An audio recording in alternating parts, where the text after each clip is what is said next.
CES에서 대표적인 키워드 4가지에서 5가지 정도를 발표를 했었는데 원래 그 대표적인 게 전기차, 그 다음에 AI, 그 다음에 챗봇이었습니다. 그리고 또 로봇도 있었어.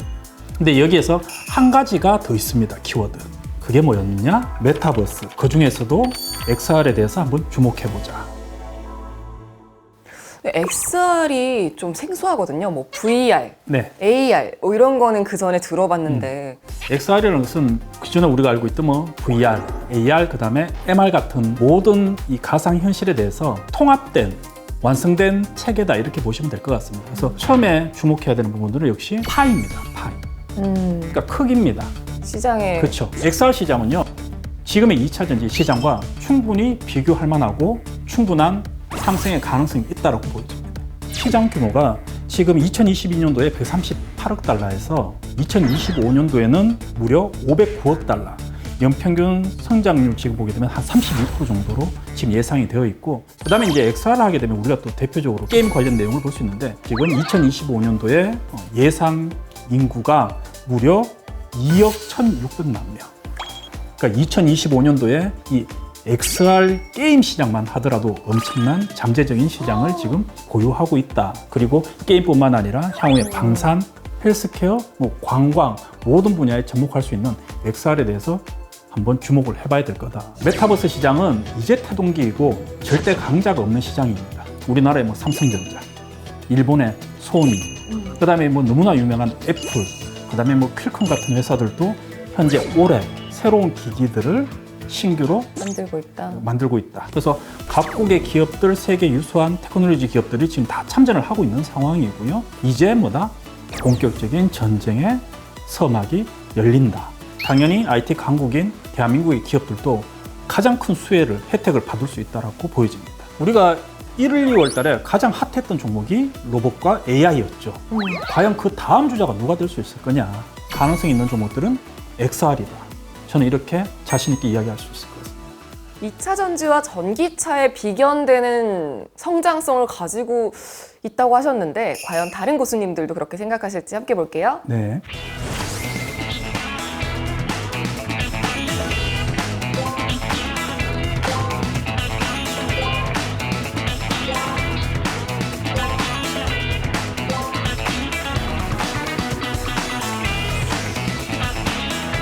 송기훈 대표님이 기대는 크나 손에 잡히는 것은 없다. 꿈만으로 갈 수 없다라고 이야기하셨나요?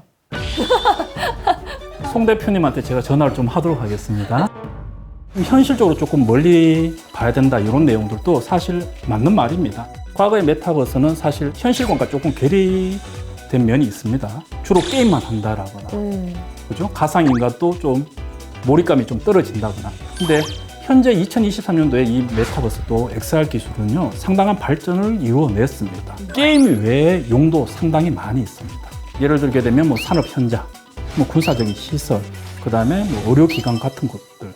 최근에 이제 뉴스 기사를 한번 보시면 삼성전자에서 릴루미노라는 이 보안 글래스를 하나 출시를 했습니다. 시력이 조금 불편한 분들이 볼 수 있는, 그럼 상당한 기술 발전이 이루어졌다라는 거고요. 충분히 과거보다는 이제 당장 눈앞에 다가오는 기술이다. 유호성 고수님이 충분히 하락했다. 반등 확인 후 매수라고 하셨는데 한창 메타버스 붐이었잖아요. 네, 한참 있었죠. 그러다가 좀 잠잠해졌어요. 전기차하고 똑같습니다. 전기차도 급등했다가 한참 눌렀다가 다시 올라왔죠. 결국은 뭡니까? 기술력, 매출, 영업이 실적이 담보가 되느냐는 건데 올해 당장 6월 달부터 신제품들이 쏟아지기 시작합니다. XR이? 그렇죠. 그래서 지금은 바닥에서 우리가 충분히 뭐 해야 된다? 모아가야 되는 시점이다. 가격보다 좋은 이슈는 없습니다. XR은 지금이 기회다라고 생각하고 있습니다. 신현호 고수님과 최태훈 고수님이 XR 부품주에 주목하자, 실체 있는 주도주들만 접근하자고 하셨거든요. 이런 기업들이 있을까요? 향후에 성장이 가능한 세계 회사를 준비해봤습니다.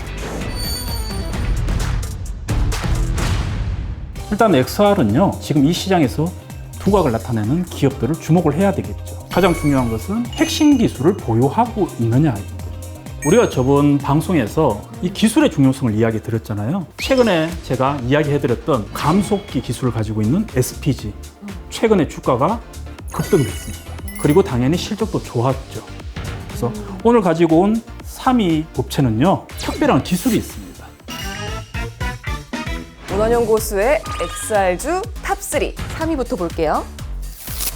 나무가 XR 우리가 이야기를 하게 되면 가장 중요한 하드웨어 중에 딱 세 가지가 있겠죠. 디스플레이, 그 다음에 카메라, 그 다음에 기판, PCB 관련주.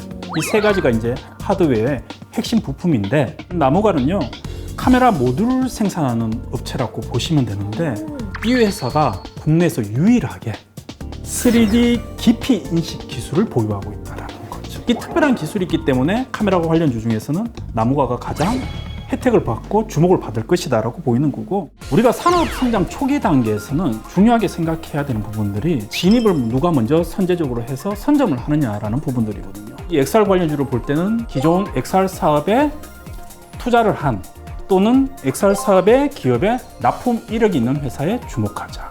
중요한 것은 이미 이 회사가 메이저 업체와 개발을 하고 있습니다. 그렇다고 하게 되면 나무가 향후에 좀 지켜봐야 될 것이다.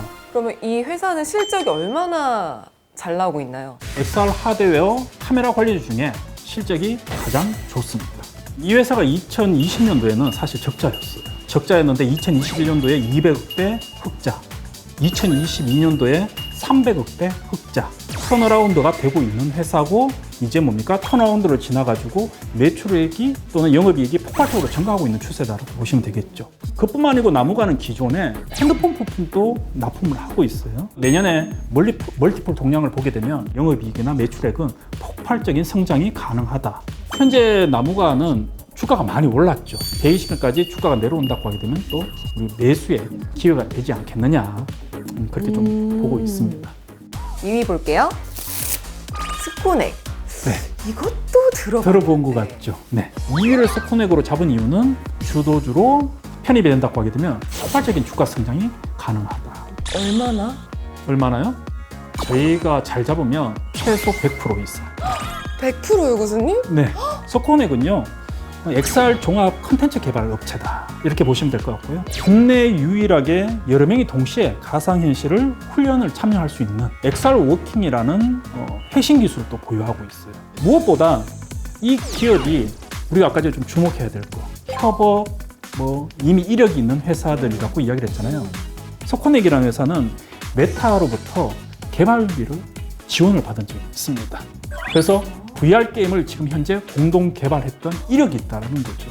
아니, 메타랑? 그렇죠. 4차 산업혁명의 선두권에 있는 주자이기도 합니다. 메타는 그 회사와 국내 유일하게 협업을 했던 이력이 향후 발전에 대해서 우리가 또 충분한 점수를 줄 수 있을 것 같습니다. 또 하나 우리가 좀 주목해야 되는 부분들은요, 이 회사가 엄청나게 많은 기업들을 협업을 하고 있다는 거죠. 대표적으로 삼성, 소니 같은 회사들부터 해가지고 서울특별시, 공공기관까지도 여러 가지, 결국 뭡니까?